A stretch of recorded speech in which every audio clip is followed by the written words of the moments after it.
Guys, इस video में आज हम पढ़ेंगे कोडिंग डिकोडिंग का एक topic that is word and later coding decoding and that will be in using arbitrary science and symbols. Coding decoding बहुत ही इंपॉर्टेंट टॉपिक है रीजनिंग का, क्योंकि यहाँ पे मोस्ट ऑफ द क्वेश्चंस हमारे कॉम्पिटिटिव एग्जाम्स में कोडिंग डिकोडिंग में से ही आते हैं and that is the reason it is important. Coding decoding basically use होती है हमारे डिफेंस एरियाज़ में, जहाँ पर हमें सीक्रेट मैसेजेस सेंड करने होते हैं और वो सीक्रेट मैसेज हम इसलिए सेंड करते हैं ताकि कोई भी हमारा एनिमी या कोई भी बाहर का बंदा हमारे मैसेजेस को पढ़ ना पाए। उसके लिए एक ओरिजिनल वर्ड को एक कोडेड फॉर्म में हम कन्वर्ट करते हैं, that is referred to as coding. So coding is basically encryption, और एनक्रिप्शन का मतलब होता है कि वो एक सीक्रेट फॉर्म में है, और डीकोडिंग का मतलब होता है decryption. It is the opposite of coding. Coding होती है कि हम एक सीक्रेट फॉर्म में मैसेज को कन्वर्ट करते हैं, और डीकोडिंग होती है कि उस सीक्रेट फॉर्म से हम मैसेज को वापस से ओरिजिनल फॉर्म में ले आते हैं। कोडिंग हम तब कोडिंग होती है सेंडर की तरफ से, और डीकोडिंग होती है रिसीवर एंड से। जब भी हम किसी मैसेज को सेंड करते हैं तो मैसेज जब ट्रांसमिट होता है तो वो एक कोडेड फॉर्म में होता है, और रिसीवर जब पढ़ता है मैसेज को तो जस्ट उससे पहले जो है वो मैसेज डीकोड होता है, मतलब ओरिजिनल फॉर्म में आता है। आज हम बात करेंगे word and later coding decoding, मतलब ऐसे जिसमें वर्ड्स भी हो और लेटर्स भी हो, लेकिन वो वर्ड्स और लेटर्स जो हैं वो आगे जब डीकोड होंगे तो वो किसी सिंबल्स की फॉर्म में या किसी साइन की फॉर्म में डीकोड होंगे। That is referred to as word and number coding decoding using arbitrary science and symbols. हमें ये डिसाइड करना है कि उनके बीच में क्या लॉजिक है, या फिर किस लॉजिक के थ्रू एक लेटर या एक वर्ड जो है वो कोरिस्पॉन्ड कर रहा है सिंबल को, और कौन से लेटर्स किस सिंबल को कोरिस्पॉन्ड करने हैं। That is the main thing that we have to find out. तो अब इस टॉपिक को समझने के लिए इट इज़ इम्पॉर्टेंट कि हम इसके ऊपर थोड़े से क्वेश्चंस प्रैक्टिस करें। So let us take a look at the first question. अब जैसे कि मैंने आपको बताया है कि कोडिंग डिकोडिंग हमारे एग्जाम्स में बहुत ही इम्पॉर्टेंट होती है, स्पेशली इन कॉम्पिटिटिव एग्जाम्स, क्योंकि इस कोडिंग डिकोडिंग से एग्जामिनर बेसिकली हमारे रीजनिंग स्किल्स को चेक करता है। ये चेक करने की कोशिश करते हैं एग्जामिनर्स कि आपकी मेंटल एबिलिटी कितनी स्ट्रॉन्ग है, आप कितने लेवल पे लॉजिक का यूज़ करके किसी भी कोड को डीकोड कर सकते हो। And if you are successful तो ऑब्वियसली करेक्ट ऑप्शन को ही आंसर करोगे या टिक करोगे, एंड अगर हमारी थोड़ी सी भी स्किल्स लैक कर रही है तो देयर इज़ अ चांस कि हमारे क्वेश्चंस गलत हो सकते हैं।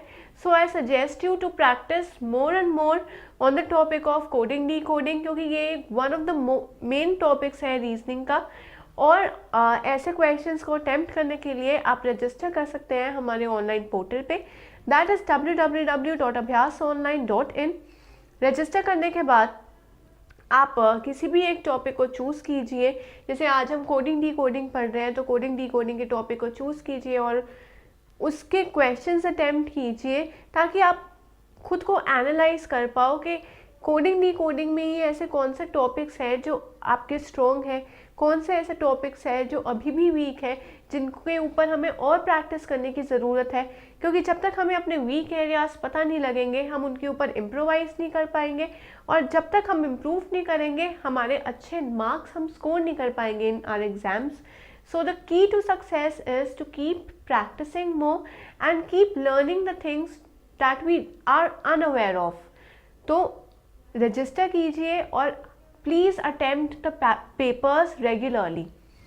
अब हमारा फर्स्ट क्वेश्चन यहाँ पर है कि मिशन का कोड दिया हुआ है in the form of science and symbols. ऐसे ही लेंस का कोड भी साइंस और सिंबल्स में ही दिया हुआ है, तो ये देख के ही पता लग रहा है कि ये आर्बिट्ररी कोडिंग डिकोडिंग है, क्योंकि यहाँ पर जो भी हमारे वर्ड है या वर्ड के अंदर जो लेटर्स है, ना ही वो कोडिंग में लेटर्स को कोरिस्पॉन्ड कर रहे हैं और ना ही नंबर को, वो तो डायरेक्टली सिंबल्स को ही कोरिस्पॉन्ड कर रहे हैं।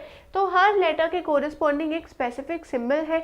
We have to find out कि हर कोड के हर लेटर के कोरिस्पॉन्डिंग क्या कोड है, और जब हम यहाँ पर स्पेसिफाई कर लेंगे तो हमारा जो हमें क्वेश्चन है that is to find the code for lines, वो भी इजीली सॉल्व हो जाएगा।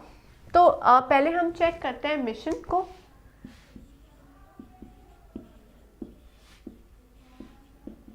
अब हमने लिख दिया मिशन, और मिशन के कोरिस्पॉन्डिंग कोड है ये। अब अगर हम देखें एस और एस है, दो एस है और दो ही क्वेश्चन मार्क है, मतलब एस के कोरिस्पॉन्डिंग क्वेश्चन मार्क आ गए। नेक्स्ट डबल आई है, और डबल आई के यहाँ पर दो एक्सक्लेमेशन है। कहने का मतलब ये है कि हमें ये देखना है कि क्या ये कोड एग्जैक्टली सेम प्लेस पे आ रहे हैं। तो हमें पता लग गया कि हाँ आ रहे हैं। तो सिमिलरली एम का कोड हो गया star, the code for O is percentage, और एन का code is dollar. Next lens, lens का भी कोड हमें इजीली पता लग जाएगा, क्योंकि एल का कोड इज @, ई का कोड इज हैश, एन का कोड इज डॉलर,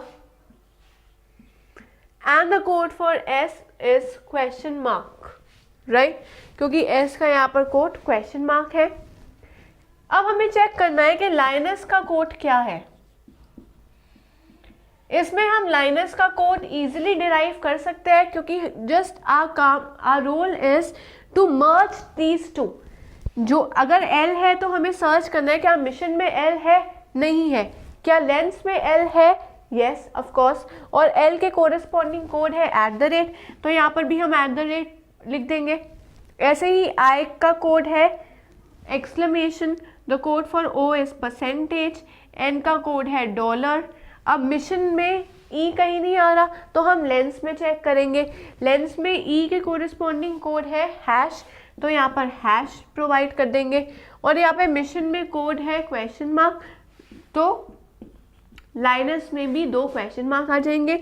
और @ exclamation percentage dollar hash question mark, ये हमारा आंसर हमें डिराइव हो गया। डिराइव कैसे किया है कि मिशन और लेंस को कंबाइन कर दिया।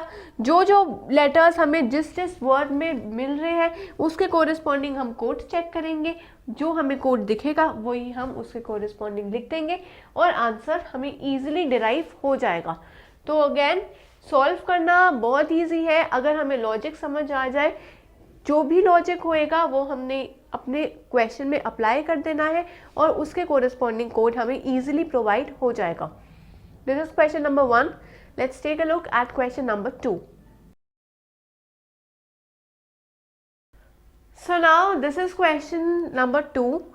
नेक्स्ट क्वेश्चन में आप देख सकते हो कि नेक के कोरिस्पॉन्डिंग हमारा कोड है question mark -3 and percentage, right.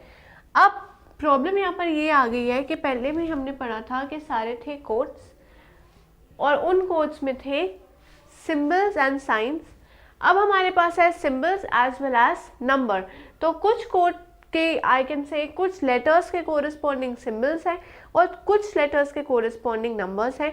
हमें ये लॉजिक देखना है कि कौन से लेटर के कोरिस्पॉन्डिंग नंबर है और कौन से लेटर के कोरिस्पॉन्डिंग हमारा कोड है, and that code in the form of symbols. तो पहले हम चेक करेंगे नेक को। नेक में एन का सिंबल है क्वेश्चन मार्क, ई का सिंबल इज अंडरस्कोर, सी का सिंबल है 3 एंड के इज परसेंटेज, राइट। डायरेक्टली ही हमने प्लेस करनी है उनकी वैल्यूज। नेक्स्ट है लक। लक में एल कोडेड है in the form of plus, U is @, C is 3 and K is percentage। यहाँ पर भी C and K was 3 and percentage, luck में भी C and K is 3 and percentage, which means that we are going in a right direction। हमें पता हमारे coding जो है वो हम डीकोड कर रहे हैं इन अ करेक्ट फॉर्म। नेक्स्ट है लाइक, और लाइक का कोड दिया हुआ है प्लस। यहाँ पर लक में भी एल वॉज प्लस, लाइक में भी एल वॉज प्लस, मतलब दोनों सेट है, सही है। आई इज प्लस, के is percentage and E is over here underscore, right.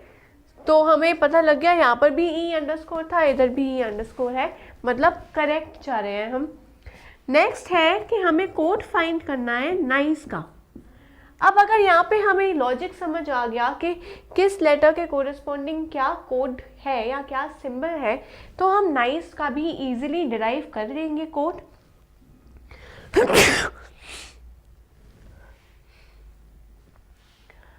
यहाँ पर हम चेक करेंगे कि एन के कोरिस्पॉन्डिंग क्या कोड है। हमें दिख रहा है एन के corresponding there is a question mark, तो हम एन के corresponding question mark put up कर देंगे। ऐसे ही आई लाइक में है और आई के कोरिस्पॉन्डिंग है, सॉरी, आई के कोरिस्पॉन्डिंग इज डिवीजन, सो आई के कोरिस्पॉन्डिंग है डिवीजन, सी के कोरिस्पॉन्डिंग है 3 और ई के कोरिस्पॉन्डिंग हमारा कोड है underscore. So question mark, division, 3 and underscore, this is our answer. तो ऐसे ही मर्ज करके सारों को हमें पता लग जाएगा कि आंसर हमारा क्या आएगा, या जो भी हमारे पास गिवन वर्ड है उसके कोरिस्पॉन्डिंग क्या कोड आएगा। इधर तो बहुत ही सिंपल लॉजिक है, लेकिन क्वेश्चंस ऐसे भी आ सकते हैं जहाँ पर like suppose it is neck over here, तो यहाँ पर ई एक वोवल है, तो ऐसा भी हो सकता है कि वोवल्स के कोरिस्पॉन्डिंग आएंगे नंबर्स और कॉन्सोनेंट्स के कोरिस्पॉन्डिंग आ सकते हैं सिंबल्स, या वाइसा वर्सा। This is one case, case 1। Case 2 इसका वाइसा वर्सा हो सकता है, और केस 3 हमने पहले ही पढ़ लिया है, वो तो बहुत ही सिंपल केस है। तो कैसे भी लॉजिक आ सकता है, लॉजिक बेसिक भी आ सकता है, लॉजिक थोड़ा सा एडवांस भी हो सकता है। Here we have to test our reasoning abilities. Reasoning के किसी भी लेवल पे क्वेश्चंस आ सकते हैं, we have to be prepare for that, और उसके लिए बहुत सारा प्रैक्टिस की ज़रूरत है। और प्रैक्टिस के लिए आप रजिस्टर कीजिए हमारे ऑनलाइन पोर्टल पे, दैट इज़ www.abhyasonline.in, और रजिस्टर करने के बाद प्रैक्टिस 2 सैम्पल पेपर्स, ताकि आपकी रीजनिंग स्किल्स और ज़्यादा स्ट्रॉन्ग हो सके और आप अपने कॉम्पिटिटिव एग्जाम्स में भी अच्छा स्कोर ला सकें। So for that you need to practice more, and my suggestion to you is to keep learning and keep practicing.